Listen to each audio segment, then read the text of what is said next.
Ինչ վերաբերում է երրորդ կողմերի ներգրավվածությանը կամ արտաքին ուժերի ներգրավվածությանը մեր տարածաշրջանում մենք Ադրբեջանում մենք բավականին շատ տրավմայի ենք ենթարկվել տասնամյակներ շարունակ Մինսկ խմբի տխրահարճակ ներգրավվածության պատճառով լայնատարած Ադրբեջանի կարծիքով այդ միավորը վնասներ հասցրեց ամբողջ իրավիճակը առանց որևէ իրականացումներ առաջարկելու եւ հետաձգեց լուծումը ուստի հետ պատերազմյան այս վերակարգաբերումներում այս տարածաշրջանի նոր դրամաչափարկումները հաշվի առնելով երկկողմանի հարաբերություններում Ադրբեջանի կողմը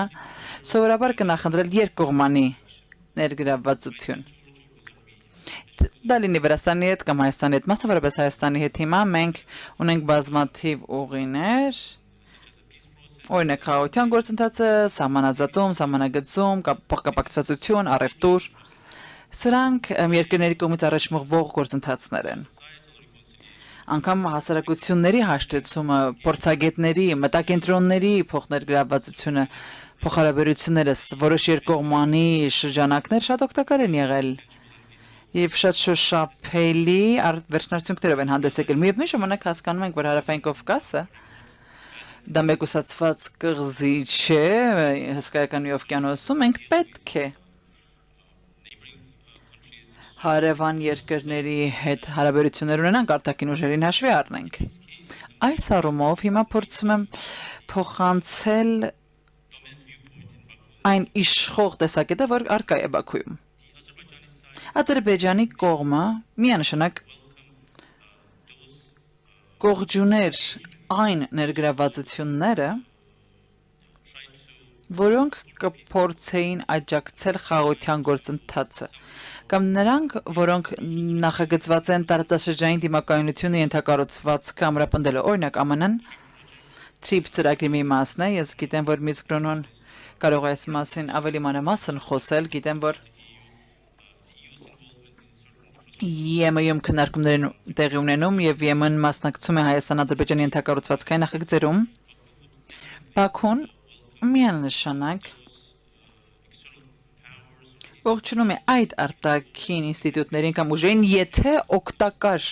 նախաձեռնություններով են հանդես գալիս Հարավային Կովկասի 3 կողմերին առանց նոր առաջնագծեր ստեղծելու Նախորդ հարցի հետ կապված ինստիտուցիոնալ եւ իրավական շրջանակների հետ կապված մի հարց ունեմ։ Ինչպես արդեն ասացի, Ադրբեջանի եւ Հայաստանի միջև տարբեր ուղիներ ունենք, խաղաղությունը, սահմանագծում, առևտուր եւ կապակցվածություն։ Դրանք ամեն մեկը ինքնավար առանձին իրենց կենսացիկլը ունեն եւ դրանք հավելյալ ինստիտուցիոնալիզացման ուղով են ընթանում։ Մինչ մենք փակում ենք այս քննարկումը, վերջին հարցն եմ ուզում տալ փոխկապակցվածության ծրագիրը բնության մեջ են գոյություն ունեն դրանք եւ տարիներ է պետք։ Դուք անշուշտ ստեղծում եք մի բան, որը հաջորդ սերունդի համար է։ Այստեղ մենք ապահովում ենք աշխարհը երիտասարդ, այսօրվա երիտասարդների համար ենք այն կառուցում։ Այսօրվա երիտասարդները նույնքան կապակցված են առցանց տիրույթում, թվային փոխանակում է տեղի ունենում, թվային փոխանակումներ կան, թվային դարաշրջանն է, սա գիտության դարաշրջան է, մարդու հարաբերությունը, երիտասարդ հարաբերությունները, այս կամուրջները, որ մենք կառուցում ենք, պետք է մարդակենտրոն լինի։ Ուստի կապակցվածության նախագծերը ինչ կարող են անել այս երիտասարդների թվային էներգիան ուժը համայնքները ամրապնդելու ավելի անալոգ գործընթացը դարձնելու ճանապարհներ կառուցել ինչպես կարող ենք սրտերի միջև կապեր կառուցել ինչպես կառուցում ենք մենք ենթակառուցվածքներու ճանապարհներ են կառուցում Խնդրեմ Շատ հակեչ պատասխանեմ